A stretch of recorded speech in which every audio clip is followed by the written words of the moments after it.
Hello, and welcome to another episode of the B2B Leadership Podcast. My name is Nils Vinje, and today my guest is Tiana Schisler. Tiana, welcome to the show. Thank you. Thanks for having me, Nils. Oh, my pleasure. I'm super excited to dig into all things leadership with you. But first, would you share with the audience a little bit about who you are and where you're working today? Yeah, my name is Tiana. I am working with a growth phase startup company called mPulse Mobile. I am the director of HR and talent acquisition at this company. I have a master's degree in social work, actually, even though I lead HR and talent acquisition. So my background actually started out with communication, but I did go into more of the direction of social work to really combine my communication skills and my love of people to be a little bit more focused in the business world, but to really make sure that I'm focusing on a more humane element in the business world. And it's been a lot of fun. I look at the people elements very differently and uniquely. And I love it. I love the work that I do. And I think I bring a unique perspective to my, my company. And I think that we really do provide our employees a quality experience, and that's very much what I'm about. And I get to lead. I'm very fortunate to have some leaders and executives behind me who support me in my mission to make sure that we have quality experiences for our employees, and they allow me to do the best work that I can do to support them. So that's great. A little bit about me. That's fantastic. And there's so many great parts that you just mentioned that I want to dig into. So let me first start by asking about the social work. For those of us who might not know exactly what having a master's in social work entails, can you give us a little background as to what exactly that means? Then I want to find out about how that applies to your role in the leadership world overall, but really curious about the starting points, because I've heard that term a lot, and I know there's probably a variety of definitions. What does it really mean to have a master's in social work? You know what's so funny is that I think most people, when they think about social workers, sometimes there's a little bit of a negative identification on social work, and social work it can sometimes be affiliated with baby snatchers. When I first got into grad school, that's what they were referred to as, but social workers can do so much. And the more traditional, I think, direction for social workers is to be more in child protective services is what we hear about. But my area of focus is more non-traditional, and I work more with employees and people. But most social workers do have a foundational skill set of clinical work, which is therapy, and getting a skill set in therapeutic settings. So learning a clinical background in psychology and really applying those skill sets to what they're doing. We learn a lot about policy. We learn about just different techniques in that field. And then as I grew, I think also in the foundational work, I learned a lot about a little bit of some neuroscience too, which was really interesting, and learning about the brain and brain development. Wow. But as I developed, I actually kind of took my skill set differently in my second year to be learning a little bit more about people functions, and more on the macro level of the field of things like programs and program development, and people in programs, and organizational development. So a lot of that is like skills that I use today, and there's a lot of strategy in my work that I use today. It's really fascinating that I probably would never have drawn the line between social work and organizational development. But as you just described it there, psychology, policy, programs, like that makes a lot of sense. That's super cool. So how has your background in social work enabled you to be successful in your role as an HR leader with your company and in your career? Yeah, I think it's helped me because I can be very adaptable. I can understand people on a micro level. So really being empathetic to individuals in the moment when they're expressing concerns, but also I'm able to look at the organization as a whole and understand what does the business need, what does the business in society look like in a world like today. We have to think about ethical business, and we have to think about like how does the business function in society, and things like diversity is super important in a business, and how do we function, and how are we making an impact in our community? How are we what's our carbon footprint? How are we making change? Just so many things that are these layers and these dynamics. So I think about things in many different ways. I think about the person in the organization, and I think about the organization as a whole. So I'm able to kind of think in layers and kind of bring myself from the micro level to the meso level to the macro level. Wow. That's, a fantastic skill set for the role that you have being the director of HR. You mentioned diversity there. If we could, let's go down that path a little bit. And I would love to hear about your thoughts on diversity. You are a fast growing technology company. Sometimes these companies are not the most well known for having a diverse workforce. So how do you approach diversity from the mPulse mobile perspective? Yeah, diversity is something that we always need to think about, and diversity is something that we have to be proactive about. I think diversity we have to think about in, again, layers. So diverse perspectives is something that you have to add to your conversation on a regular daily basis. It's something that you have to be proactive about and be actively having conversations about. So diversity for us comes from the recruiting efforts. So where are we strategically placing ourselves to make sure we're attracting diverse talent? So whether that's like, we were just at a recruiting event for hiring veterans. And how are we thinking about, like, what is diversity? What kinds of layers of diversity are there? There's so many kinds of different diversity. So there's getting ourselves ahead of the diversity metric and making sure that we're always putting ourselves out there in front of so many different kinds of opportunities with talent. We actually have an applicant tracking system that is an unconscious application bias process. So that way we look at the applicant's skill set instead of the applicant's name. So there's a lot of things that we can do in the recruiting process to help with diversity and driving diversity into our organization. But on top of that, we want to also educate around diversity in having a more inclusive workplace. So we are very, very fortunate to be working at mPulse Mobile with in healthcare. And healthcare is a very universal topic and a universal thing. Everybody kind of deals with healthcare, but we are working in the engagement learning space, and we have some really great content, which is great because the content goes out to our clients and our customers, but we actually take that content and we educate our new hires with that content. So we have some content that was created, and it's on diversity. And so all of our new hires get to take that diversity course, and then they get to do part of it as part of their onboarding process.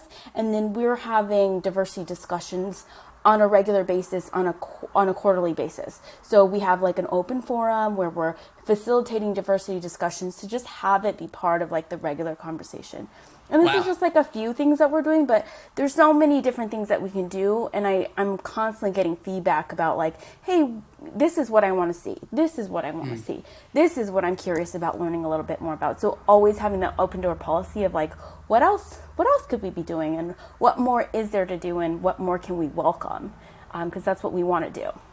That sounds phenomenal. All the pieces, the layers, as you put it.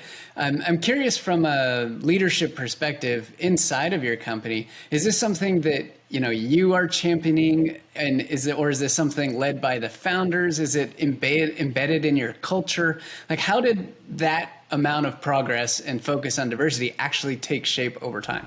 It has been an evolution for sure. I think. With any kind of initiative, there's always going to be a little bit of a champion and a bit of like, we don't really know where to start. We're not sure what we're doing. So there were definitely some employees who have been interested, and this has been multiple areas of interest from our employees, whether it comes to culture, whether it comes to company giving. We've had employees who have said, hey, I'm interested in seeing this. Can we do more? And that is kind of how our diversity initiative started. There were some pieces that I did directly say, okay, we're going to be doing this because I want to get ahead of this. But there were some other areas where the employees actually drove some initiatives and were like, hey, can we do this? And I said, sure, why not? Let's try it. Some of it hasn't always been successful, but we're definitely willing to try some things out and then see how it goes. But we've had a lot of employee champions who've been interested in leading things, and we do have an executive sponsor who's actually our chief technology officer, and he's been very much behind the diversity initiatives and really kind of rallying this group together, who've been very much advocates of the diversity initiatives and meeting with them regularly and trying to get some things along. They've been very busy, so it's been a little bit more of a virtual group these days, but he definitely does support them, and we want to see things get across the finish line to get done. So yeah, there's things on a regular basis that we're doing. Yeah, and that's really cool how you have both grassroots efforts from, being started by employees and empowering them. And then you have top-down support from your executive as well. And that makes total sense why you've been able to make as much progress as you have. Very cool. So I want to come back to your transition from social work into HR. How exactly did that happen? This is not the most likely scenario of somebody in social work going into HR. So tell us about how you got involved in HR, and would love to hear the story. Yeah, it's kind of an interesting story. So my real roots of getting into HR, I will say, kind of came out of being a resident assistant back in college. That job is very much, when I think about it now, it's very much HR focused. When I went into the social work program in grad school, I actually thought I wanted to go more of a traditional route. But as I was applying to the program and I had gotten in, I was also an RA at the time. And so when I had gotten that job being an RA, I just loved that job. I loved working with the students. I loved developing the students. The students would come to me and ask me to help them with their resume. So this happened to be like a skill I was naturally developing and didn't realize what I was doing. And so it was just things that kind of were coming in my way. And then as I got into social work school, the program, I realized that the program I was in had this more non-traditional route that I could develop and foster the skills that I had as an RA to go down this more non-traditional route where I could go into HR. And it wasn't specifically HR that I wanted to go down initially. It was a specific piece of HR, which was employee engagement. And that was where I started actually out at Warner Brothers. And I worked there doing my field work. And I just focused on employee engagement for that year, and it was a lot of fun. It was really about driving engagement efforts, understanding deep roots of like why we engage employees, what's the reason for engaging employees, which is really about retention efforts, right? And then what are ways to engage them on different layers? Again, layers. We engage them in many different ways. There's reasons for engaging them, and we want to engage them not just socially, because I think that's the obvious way, but we want to engage them in a more deep-rooted way as well with programs like development, with programs like learning and education. We want to engage them with purpose. And so there was a lot there with Warner Brothers, and Warner Brothers is a really great company that has missions behind engagement, and they have like a whole group of interest groups with diversity and inclusion efforts, and they have people interest groups, and so they want and it's very important to make sure that individuals see themselves as part of the company and others within the company like themselves, because if you see somebody like yourself, you're going to more likely want to stay at a company where it has others like yourself. And so there's all these pieces that are part of engagement to hopefully in the long run retain your employees.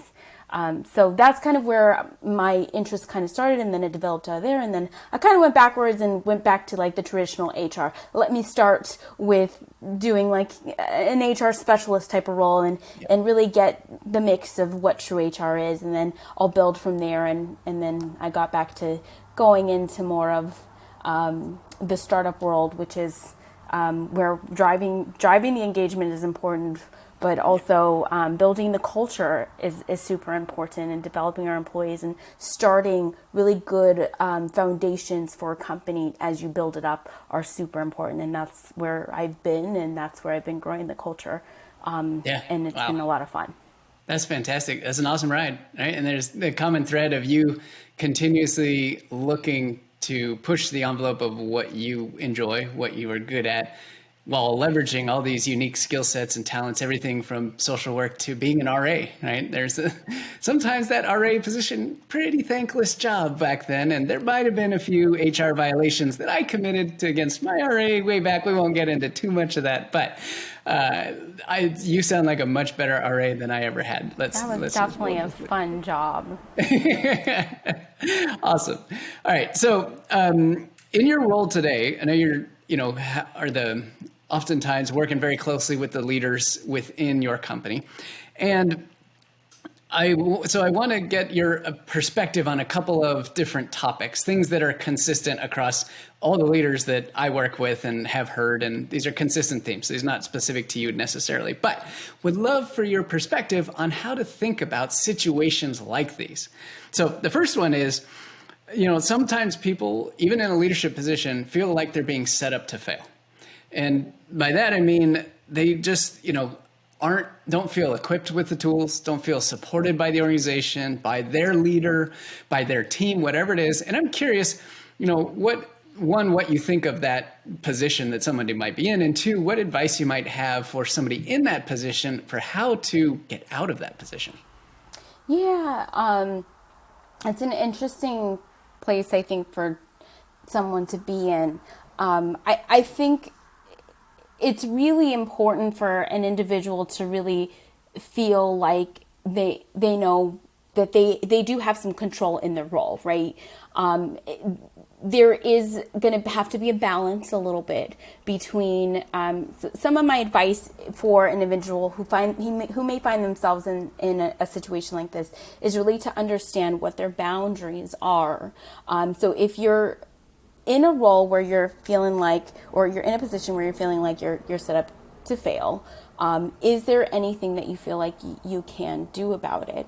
But first of all, I would recommend, what are your boundaries? Like, what are you willing and not willing to do here? Because that's really going to help you figure out and determine what's the next step here. If you're willing to do something, or if you have some willingness here, then you're going to be able to kind of navigate to the next steps. Once you're kind of found what some of those boundaries are, then you'll want to kind of move into what are some action steps here. If you are have some willingness and you want to kind of move towards some action steps, I would have you start to explore, especially if you're in a role where you have a manager. And it depends. I don't know if it's a position in there in an individual contributor, or if they're in a manager role, it will kind of vary. But in individual contributor role, that's going to probably be majority of the situations. I would say highly recommend having an upfront conversation with your manager to set up some expectations and be upfront about having transparency with your manager and letting your manager know, I'm not feeling like I'm set up for success at this time. A lot of times I think managers do think that they may be setting up their direct report for success, and they may not be. And as from an HR perspective, I do a lot of work with managers, and I do think managers, they think they're on the right track, but they don't do a great job about always checking in with their direct report to see, hey, let's touch bases, let's make sure that we know what's going on here. And so I would highly encourage, because that also puts you in the place of empowerment and saying, hey, I'm going to take some control here, and I'm going to to take the driver's seat and I'm going to say, hey, I don't feel right here. And that's absolutely okay. And if you don't feel comfortable with your manager or feel comfortable going to that place, definitely engage your HR person. And everyone's HR person is different. I do know that. But hopefully you have a really good HR person who you feel comfortable going to, that you can share these thoughts with, and hopefully they're somebody that you can be in a safe zone with. So that way either they can help you navigate the conversation, or they can either step in to help you navigate the conversation. Because there should be some kind of comfort level there so that you can have that open space and that open conversation with your manager to kind of get to the next steps. Because that you don't want to be in a place, or you don't want to be in a situation where you are set up for failure, because that's not going to be helpful for you at all, but it also won't be helpful for, your manager or your role. Like you want to be in a place where you can be successful and set up for success. Absolutely. And notice that every piece of advice and every step that you gave, thank you for laying that out so clearly, was 100% in control of the individual. It was not, well, you got to go wait for the organization to make a change, or you got to, go find a new job. No, there are immediate action steps that you can take that you 100% can control. Defining your boundaries. Can you do that? Absolutely, yes. Is it terrifying? Maybe. It might be a little scary if you've never done that before, but what are you really willing to accept and do, and what are you not willing to do? And then, bringing that conversation to the forefront with your manager, right? Again, completely within your control. They may not have any idea about what you're going through, and it is really important to, effectively manage up in that situation and tell them honestly about where you are, but to do it in a way that you come out sounding like, I really want to make sure that I'm contributing at the highest level to this company and to you as the leader. I'm just struggling with where I'm at right now, and it's okay to ask for help. It's absolutely okay to ask for help. And I do think sometimes baby steps are okay in this process, especially if you're moving towards a place of a comfort level and you're not comfortable. And a lot of times I do recommend like a practice or just interaction. Like HR person is a great person to practice with, but if you don't feel comfortable with the HR person, you can practice with someone at home, just the dialogue and the conversation, or practice with a friend. So you can just practice, what are you going to say in this kind of scenario? Write it down if you need to, just so that you can have the dialogue, so you can be clear about your message, because the more clear you can be, the more likely you're going to get the results that you want. Yeah, so nothing more frustrating than feeling something, kind of letting it out as a result of an expression of feeling, and then not getting the result because it wasn't communicated properly in the right way to the right person at the right time. Yeah. A little bit of planning goes a long, long way, and it makes a difficult conversation infinitely easier. 100%. Yeah. All right, cool. Absolutely. Awesome advice on that topic. Okay, here's another one. Trying to be someone that you're not. So sometimes, people for one reason or another might get promoted into a position or end up at some point due to a reorganization in a position that doesn't really align with them. So what advice and thoughts do you have about someone in a position where, they feel like they're trying to be someone that they're not? Yeah, this is an interesting one, because I'm a really big proponent of authenticity, and especially I think today, today's world is very much about authenticity and being in your true self and your true authentic self. And I think in today's market and in the world, in the competitive job market in general, it does feel like things are constantly in competition, and that you have to kind of be somebody else to level up or get to the next place.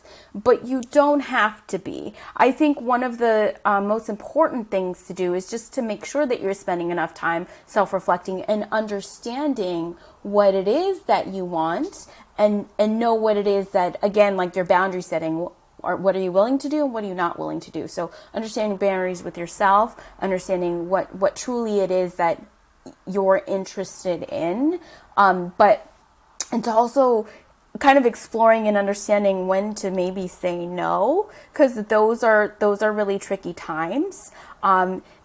I see this a lot, I will say, with engineering roles. I think the natural progression of development for engineering that we think or we may identify is that maybe we have an engineer who's very, very strong and we want to develop them and move them into a manager role.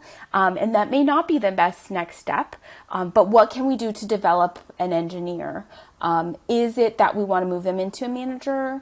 It doesn't have to be. We can develop and grow an engineer, and they don't have to manage, but we can, support them in growth and be a very strong senior architect or a senior level engineer, and really just continue to develop and foster their skill set. And they don't have to, manage people. And so there's a lot of great ways, especially if, somebody's wanting to develop and they don't necessarily want to manage people, because managing people is a really big deal and it's a hard job. It's, people skills, communication skills. Sometimes you have to performance manage, and that's not always fun. So there's a lot that goes involved in that. But if you're interested in developing, it is absolutely okay to advocate for yourself, and advocating for yourself does not mean that you have to manage. There's ways to level up. That does not mean that you have to you can be a leader without being a people leader. And I think that's so important for individuals to recognize and understand. Being a leader in general, you can be a very strong leader and have leadership skills without being a people leader. Yeah, so, I agree 100%. And the tragedy that happens all too often, one of my guests a few shows ago talked about it as, well, take your best performing person, you promote them into a role they're not equipped, not supported, not enabled to be successful at, and then you lost your best performing person, and you also gained a poor manager for no fault of their own other than they weren't set up for success. Now that's like a double whammy. Like you lost twice. And the simple fact was, this is a different skill set. Well, let's find the appropriate person based on the potential for skill set, as opposed to just, you're the best person on the team, you should manage this. And that one is, I've seen it happen too many times, been the victim of it myself, not having been promoted, but having been someone on the team got promoted and then was in that situation. And frankly, most of the team usually didn't work out very well, and we didn't last too long. Yeah. And then kind of on the topic of advocating for yourself can mean many things. If you're truly being authentic to yourself, how do you advocate for yourself, and what does that look like? Are you advocating for yourself as far as compensation, as far as development opportunities, as far as job titles? What is it that you need to advocate for yourself for, and what do you want out of that? Yep. And reach out to your HR partner and see how to navigate those conversations if you need help with that. Because those can be very sensitive and tricky topics too. And how do you navigate those conversations? Yeah, because there's a fine balance between what I want as whether I'm the leader or an individual, or whoever I am, and what the organization needs, and how can I get what I want, and how can the organization get what it needs, and how do I even bring that up? That can be a challenging, very challenging topic. But it all starts back with the control piece that you were talking about before, is taking small steps and defining what is it that you want, right? What are the actions that you can take? What are you willing to do and not willing to do? And I think that's really what I'm getting from you, is that all these things can be complex and challenging and not very, enjoyable sometimes going through them. However, they can all be 100% controlled by an individual in this situation in order to get them out of the situation. Mm-hmm. Yeah. Cool. All right, last one. Tell me, and I have a feeling which way you'll go based on our previous conversation here on these questions, but agree or disagree, and why, with the statement that every employee is the CEO of his or her career? Totally agree. Definitely. And why? Tell me why. And why? Because I would say because all employees are kind of in charge of their own future in a way. So you get to drive, if you're looking, every employee is their own business. If we're looking at it that way, you're in the driver's seat. So you get to make the decisions of whether you're going to make that right turn at the light or you're going to just keep going straight. Yep. So it's really about like the decision making in the driver's seat, and if the employee is really that CEO and where they're going, they really get to kind of navigate, and they get to really kind of make the decisions and make the calls. And I believe that it's really kind of a form of empowerment. As an employee, you get to be empowered to make those decisions and decide what you want to do. And only you as the employee know what's best for you. That's because only you know yourself best. 100%. Love it. Said perfectly. All right. Last question before we wrap up here. So if you could have a sit down conversation with yourself back in that RA position way back in college, which was the start of your HR career, really, and you know everything that you know today that you've been through in your personal, professional life and whatnot, what advice would you give your younger self in that RA position, knowing what you know now? You know, I've always been a patient person, but I think I would still give myself the advice of continuing to be patient, just because I think I've wanted things to like happen for me like quicker, I guess, and it all works out the way it's supposed to, and I think like I've realized that as I've gotten older, and you know, when you just kind of sit there and wait for things to roll out the way they are. And I'm not saying that, I think there's a kind of a balance as well. Like I have made decisions where I've been able to put myself into situations where, or strategically kind of, and place myself into places where I've had opportunity to be successful. And that was very kind of smart, I guess, on my end. But, I've kind of thought, oh, well, this is never going to happen. And that's not true. Like if you're doing the right thing and putting yourselves, making yourself, making decisions that you want to make, and you're telling yourself, hey, you know, like just wait it out. It will work out the way it's supposed to. It really will. So I don't know. That's what great advice I would give myself. That's great. I mean, what, 20 something wouldn't love to hear, hey, be patient, even though, it might not be completely well received at the time, just given the nature of where you are. But I always love to ask that question because there's so much wisdom and experience that comes with time, and, looking back on that time, and there are, people who aren't that far from that, or maybe some that are a little bit further down the line, but we can all learn from being patient, because that is an incredible skill and incredible leadership skill in and of itself. Yeah. So, Tiana, it was absolutely wonderful to catch up with you today, talk about leadership, talk about your progression from social work to HR, and some of these sticky situations that leaders find themselves in. Really appreciate the advice that you shared. I know this audience will take an awful lot away from this conversation. So thank you very much for joining me today. Yes, thanks, Nils. This was fun. All right, I'll take care and I'll talk to you soon. Yeah, bye.